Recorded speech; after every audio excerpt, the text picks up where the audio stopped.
আমরা যা ইবাদত করি তা কি যথেষ্ট?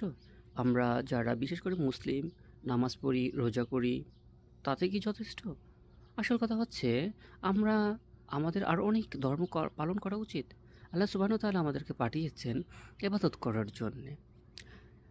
আমরা দুনিয়ায় কাজকর্মে লিপ্ত হয়ে দুনিয়ার মোহে লিপ্ত হয়ে গিয়েছি। এর ফলে মূলত আমরা ইবাদত থেকে সরে গিয়েছি, আল্লাহ থেকে সরে গিয়েছি।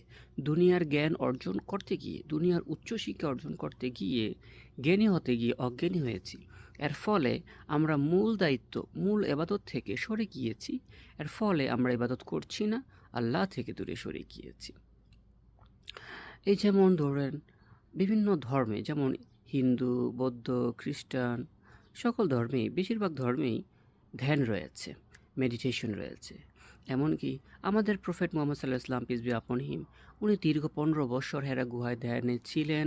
অতঃপর তার উপর আল কোরআন নাজিল হয়েছিল। কি করেছিলেন? ধ্যান করেছিলেন। গৌতম বুদ্ধ অনেক বৎসর, অনেক সময় ধ্যান করেছিলেন। অতঃপর তার উপর কিতাব বা তিনি বৌদ্ধ অর্জন করেছেন। মানে উনি জ্ঞান অর্জন করতে পেরেছেন। যে কথাটা বলতে চাচ্ছি সেটি হচ্ছে আমরা ধ্যান থেকে দূরে সরে গিয়েছি। আমরা ইবাদত থেকে দূরে সরে গিয়েছি। এর ফলে আমরা দুনিয়ার মোহে আবদ্ধ হয়ে গিয়েছি। এর ফলে আমরা আল্লাহ থেকে দূরে সরে গিয়েছি। এর ফলে আমাদের জীবনে পারিবারিক অশান্তি, অর্থনৈতিক অশান্তি এবং আমাদের যে মনের মধ্যে একটা অশান্তি কাজ করে। এই যেমন ধরুন, আপনি যদি এখন মারা যেতে পারেন, তাই নয় কি? আবার আপনাকে যদি প্রশ্ন করা হয়, আপনি কি আল্লাহকে পেয়েছেন?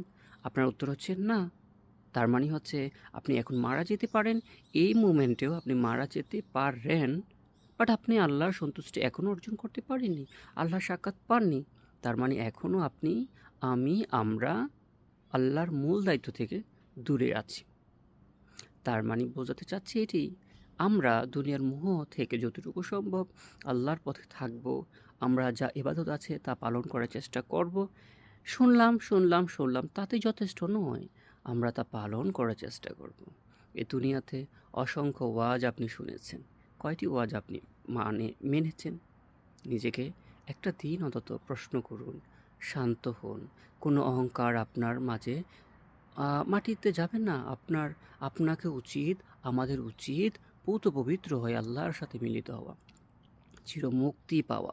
এই যেমন আমাদের উচিত নিজেকে প্রশ্ন করা, আমরা যে আল্লাহ আমাদের পাঠিয়েছেন এই পৃথিবীতে, আমি কি আমার আত্মাকে কুলুষিত করেছি? আমি কি আমার আত্মাকে পূত পবিত্র করতে পেরেছি?